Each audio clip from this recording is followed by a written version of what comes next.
Welcome back to Campus Connections. In this month's episode, I'm at QCC's Home Plate Food Pantry and Resource Center, and I'm going to be talking with Dean of Students Terry Becchio and Student Resource Manager Bonnie Coleman. Thank you for being on the show. Thanks for having us. Yeah, for sure. Appreciate it.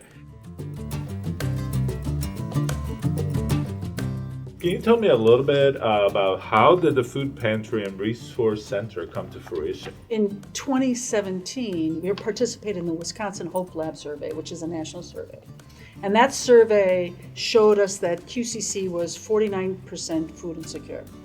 And so when we heard about that, I talked with Bonnie and the Phi Theta Kappa students to see if we could actually have a location to put some shelving in and some non-perishable foods up. And when September hit, we had in 1 month 250 students sign up. We have 30 students per day using our Home Plate Food Pantry, which equals about 120 students per week.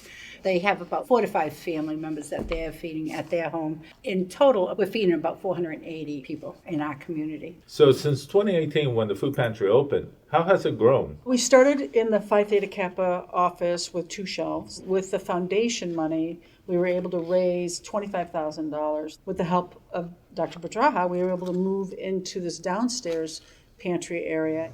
I am pleased to dedicate this food pantry to the future students as well as those who have come through us.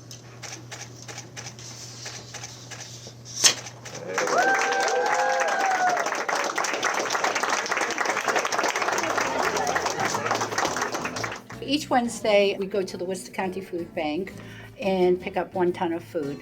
All of that food that we are bringing into the Home Plate Food Pantry is free.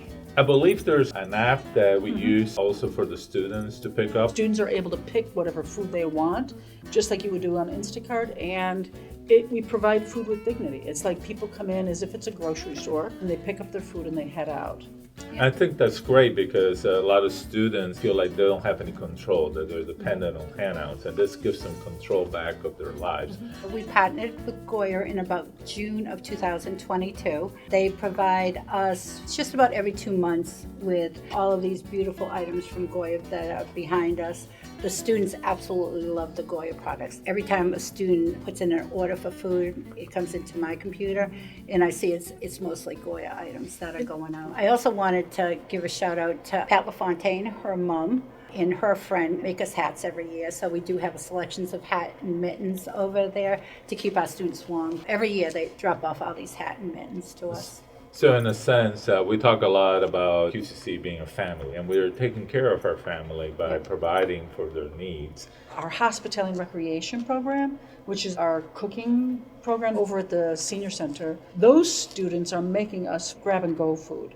So it's not just stuff that you bring home to cook, but if a student is hungry right now, they can actually grab a lunch out of the freezer, and that all comes from our hospitality department, which is amazing. When a student does the Pantry Soft application, they have to give us 24-hour notice. But for the grab and go, all they have to do is have an app in with us, and we just grab and go. Even though we do say that we need the 24-hour notice, we always give food. We never let a student go away hungry. I think it's also great that our culinary students are helping support other students who are making grab-and-go frozen dinners. Yeah, they're actually awesome up there. We're providing some food actually over in Southbridge. Yeah. We've been giving some snacks for them, but eventually with our new vehicle, we'll be able to provide them with cold items and frozen items that students at other campuses of ours can have access to.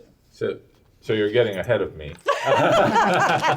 I got excited. At this point, we'll only be picking up food from the Worcester County Food Bank on Wednesdays with it. We're hoping that we'll be able to hire 2 new O3s, and they will be able to drive the truck out to Southbridge. I do know that our students out in Southbridge, it's not as easy for them to get to our campus as the students maybe downtown. We have some new lockers that are located in our cafeteria.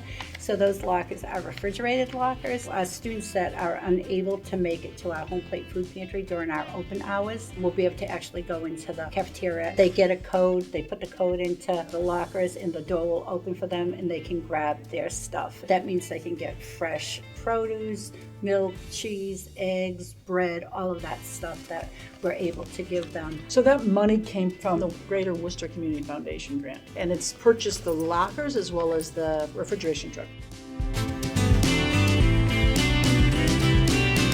Can you tell me a little bit about that part of the rest of the name, Resource Center? What are the resources that you're also providing students to meet their needs? We've been providing a class called Housing 101. A lot of our students are either homeless or near homelessness. We are providing them with all of the information they need to know how to go about applying, but the wait is very, very long to get into a house or home.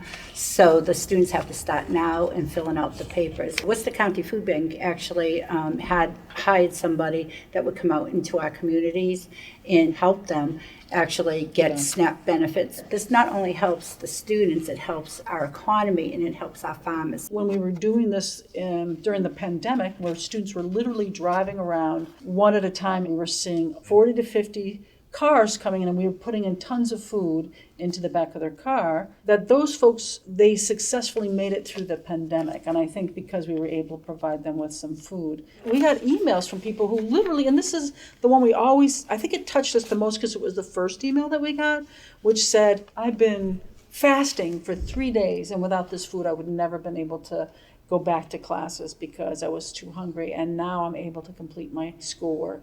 And so that was a powerful message that we hadn't anticipated of how valuable this was and how in need our students were, I don't think. I know that Thanksgiving's coming up. Are we doing anything special for our students? We're having Friendsgiving, our first annual Friendsgiving, and we're hoping that all the students and staff and faculty that have signed up to volunteer will be here. So they will be having a true Thanksgiving dinner with us. The intent was to sort of know that some people have not been connecting as much in the past couple of years, and this was a way to bring our community together. Well, Thanksgiving is a family holiday, and Right. so in a sense, we're extending the Right. Thanksgiving table to our entire QCC family, Yeah, which we is are. wonderful. Yeah. I'm going to put you a little bit on the spot, but also give you an opportunity to answer. So here goes the question. As people are watching this video, they want to help. How do they get involved? What do they do? What can people do to help? We're always looking for personal hygiene items such as shampoos and soap and toothpaste, toothbrushes.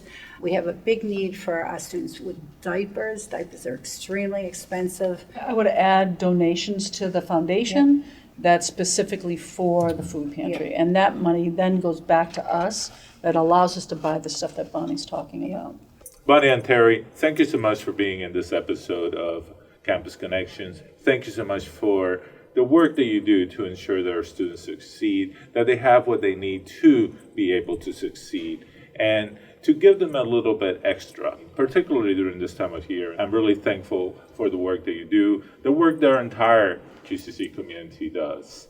I'm particularly thankful for each and every one of you who work tirelessly to make sure that our students continue to succeed. And as we sit at the holiday table with family and friends, let us not forget that the needs of people, the food insecurity, the homelessness, is not something that happens only in the holidays.